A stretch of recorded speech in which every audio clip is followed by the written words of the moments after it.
तो hello students, आज हम टॉपिक लेके आए हैं प्रोबेबिलिटी, जो कि मैथ सीबीएसई और आईसीएसई का लास्ट यूनिट का टॉपिक है। इसमें ये सारे टॉपिक्स हम कवर करेंगे: conditional probability, multiplication theorem on probability, independent events, total probability और ये बेस थ्योरम और random variable and it's probability distribution. ठीक है, तो यहाँ से और यहाँ से आपको एक लॉन्ग आंसर का 5 से 6 नंबर का क्वेश्चन आपको आसानी से मिल जाता है। मिनिमम एक क्वेश्चन तो मिलता ही है, बाकी 2 क्वेश्चन भी ऑप्शन में हो सकती है। तो what is probability? Probability of occurring an event, probability of E equal to favourable case, किसी इवेंट के फेवरेबल केस हम लेंगे न्यूमरेटर में, एंड डिवाइड में यहाँ पर लेंगे टोटल आउटकम्स। टोटल जितने भी केस बन रहे हैं उससे हम डिवाइड करते हैं, that is called probability of any event. ठीक है, तो फेवरेबल केस या तो 0, कोई भी केस फेवरेबल नहीं हो सकता, या तो ये इसके बराबर हो सकता है। इसलिए probability of occurring any event, इसकी जो वैल्यू है वो 0 के बराबर भी हो सकती है, 0 से बड़ी, और 1 के इक्वल या 1 से बराबर। जब न्यूमरेटर और डिनोमिनेटर की वैल्यू, दोनों की वैल्यू 0 हो जाएगी, तो इसमें यहाँ पर वैल्यू कितनी हो जाएगी? 1। मतलब सारे के सारे जो हमारे फेवरेबल केस हैं आउटकम के जो बराबर हो जाएंगे। ठीक है, और अगर 2 इवेंट हैं वहाँ पर, अगर ए और बी का जो इंटरसेक्शन है वो 0, ए और बी यहाँ पर इंडिविजुअल इवेंट हैं, that is mutually exhaustive event. When A and B are mutually exhaustive events, then A intersection B is equal to 5। इस कंडीशन में ये जो हमारी प्रोबेबिलिटी की वैल्यू है 0 हो जाएगी। ठीक है, तो इस तरह से हम अभी क्वेश्चन देखेंगे तो और उससे क्लियर हो जाएगा। कंडीशनल प्रोबेबिलिटी के क्वेश्चन देखते हैं। सबसे पहले देखते हैं कंडीशनल प्रोबेबिलिटी होती क्या है। कुछ ना कुछ वहाँ पे कंडीशन लगी हुई होती है। इस पोर्शन को हमें स्किप नहीं करना है बिल्कुल भी। वैसे तो पूरा चैप्टर इजी है, ठीक है, तो पूरे चैप्टर को लेके चलेंगे हम, डिस्कशन जो भी है सारा इंपॉर्टेंट डिस्कशन लेके चलना है। तो अगर हम बात करें म्यूचुअली एक्सक्लूसिव इवेंट्स और impossible events, mutually exclusive events होते हैं जो कि अगर ए इवेंट हो रहा है तो बी इवेंट साथ में नहीं हो सकता। ठीक है, और अगर बी इवेंट हो रहा है तो ए इवेंट साथ में सेम टाइम में दोनों साथ में नहीं हो सकते। These type of events are called mutually exclusive events। और mutually exhaustive events, ये सारे के सारे mutually exhaustive events हैं। ठीक है, event E1, event E2 and event E3, इन सब का जो अगर हम यूनियन लेंगे अप टू इवेंट En तक, that is equal to sample space. Sample space means क्या होता है? यहाँ पर total number of possible outcomes. ठीक है, अगर हमने किसी भी कॉइन को अगर 3 टाइम्स अगर टॉस किया, दैट इज H। ठीक है, अगर हमने किसी कॉइन को टॉस किया हुआ है तो possible outcome will be head, that is head tail. इस तरह से हेड और टेल 2 पॉसिबिलिटी के साथ साथ 3 टाइम ऑन, दैट इज 2 की पावर 3। टोटल यहाँ पे 8 का आउटकम्स होंगे। These are called sample space. ठीक है, इस तरह से हम इसको लिख सकते हैं सैम्पल स्पेस को। टोटल नंबर ऑफ इवेंट्स में हम इसका सेट बना कर लिखेंगे H हेड टेल,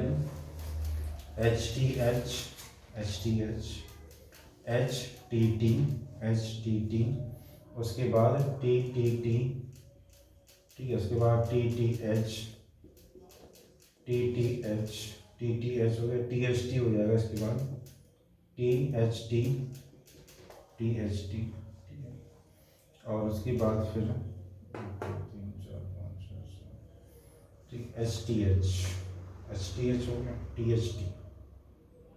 THT और HTH, HHT और TTH, और यहाँ पर इस तरह से THT, TTH,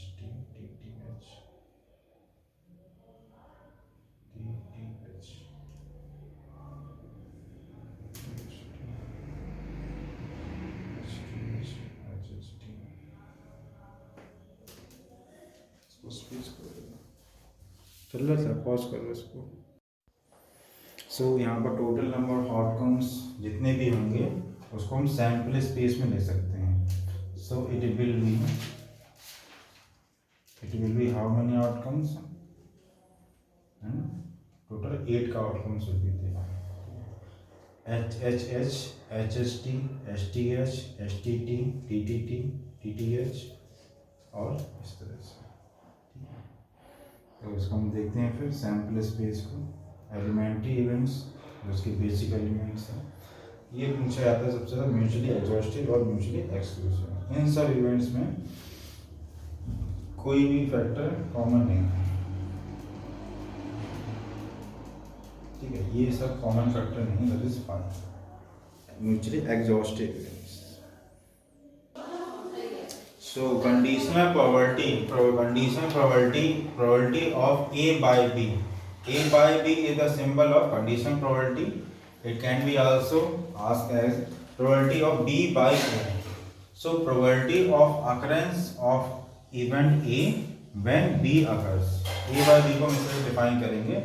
Probability of occurrence of A when B is taken as sample space.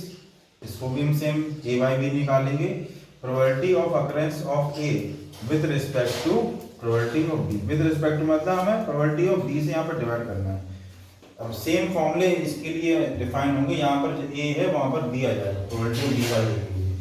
A by B को हम डिफाइन कर लेंगे पहले। probability of A by B is equal to probability of A by B का हम formula लिखेंगे यहाँ पर। probability of A by B equal to probability of A intersection B divide by probability of B।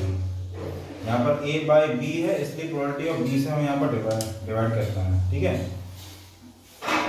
यहाँ पर probability of B never equal to 0। अगर ये 0 अगर हो रहा है तो ये पूरी वैल्यू इनफाइनाइट हो जाएगी। इसी तरह से probability of B by A को हम डिफाइन करेंगे probability of occurrence of B when A occurs, ठीक है, उसको लिखेंगे B बाई A। तो इसका फॉर्मूला होगा A इंटरसेक्शन B और B इंटरसेक्शन B, ये दोनों सेम वैल्यू हैं तो यहाँ पर हम न्यूमरेटर तो सेम होगा दोनों में, डिवाइड करना है प्रोबेबिलिटी ऑफ A से, where probability of A not equal to 0, probability of A not equal to 0, ठीक है।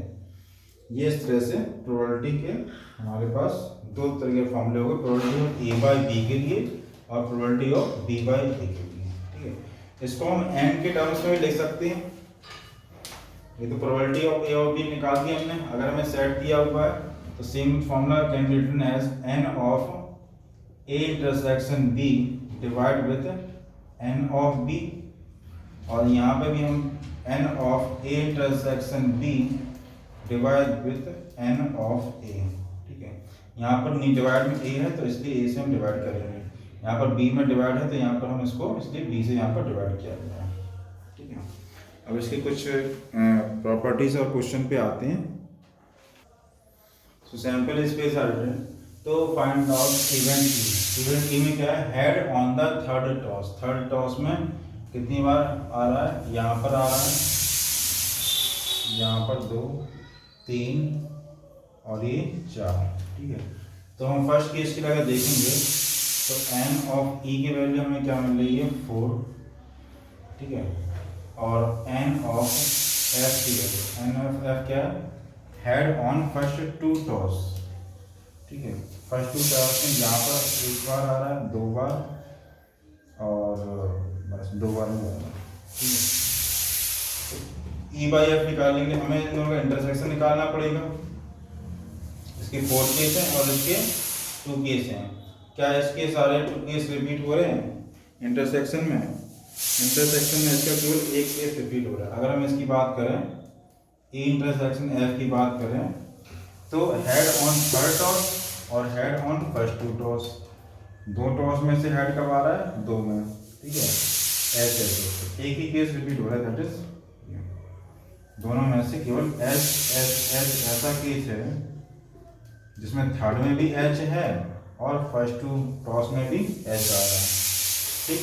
तो हमें क्या निकालना है? Probability of E by F निकालना है। Probability of E by F will be N of E intersection F upon में N of F, it will be 1 upon F. F की प्रोबेबिलिटी क्या है? So 1 upon 2 will be answer. That clear? Noted down आ गया, ठीक है। यहाँ पर ई की प्रोबेबिलिटी हमने निकाल ली, थर्ड टॉस में आ रहा है। At least 2 heads, at least 2 head, second में देखेंगे। एटलीस्ट 2 हेड, कम से कम 2 हेड किस में आ रहे हैं? कम से कम 2, कम से कम 2, ज़्यादा से ज़्यादा। तो ऐसे कितने? 1 2 3 4, इसके बाद में नहीं। तो एन ऑफ ई में हमें 4 केस मिल रहे हैं। एन ऑफ ई जो है 4 केस, और एन ऑफ एफ के लिए हमें मिल रहा है एटमोस्ट 2 हेड्स, मतलब ज़्यादा से ज़्यादा, ज़्यादा से ज़्यादा 2 और कम से कम 1 भी हो सकता है। तो अगर इसमें 4 है तो इसमें कितने होंगे? 3, 2 वाले भी लेना है और 1 वाले भी लेना है। एटमोस्ट 2 से ज़्यादा नहीं होना चाहिए। तो ये पूरे 1 2 3 4 5 6 7 केस आ जाएंगे। अब हमें इन दोनों का इंटरसेक्शन लेना है, ठीक है। तो ये है 4, यहाँ पर 4 किसके हैं? ये जिसमें एटलीस्ट 2 हेड आ रहा है। तो केवल ये वाला केस क्या कॉमन नहीं होगा इसमें? तो इसमें और इसमें टोटल केस कितने कॉमन आ रहा है? 3 आ रहा है, 3। तो probability of E by F will be N of E intersection F divide में एन ऑफ एफ। तो इट विल बी 3/7, 3/7 आंसर।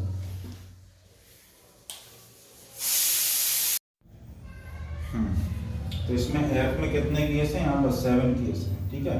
तो इसमें हम क्या करेंगे? सिंपल सा, एन ऑफ एफ में कितने केस हैं? 7 हैं। इंटरसेक्शन में कितने हैं? 6। तो 6/7 it will B probability of E by F, ठीक है। फर्दर हम इसके फॉर्मूले कुछ देखेंगे इन द नेक्स्ट वीडियो। ये हमारा कंडीशन प्रोबेबिलिटी का सबसे बेस्ट क्वेश्चन था। Condition probability means probability of getting E if F already exist. F तो हो ही रहा है, इसके साथ साथ हमें ई के आने की प्रोबेबिलिटी क्या होगी। तो कंडीशनल प्रोबेबिलिटी पे बेस्ड है मल्टीप्लिकेशन थ्योरम, बेस थ्योरम, उसको फिर हम नेक्स्ट वीडियो में देखते हैं। Okay, thank you.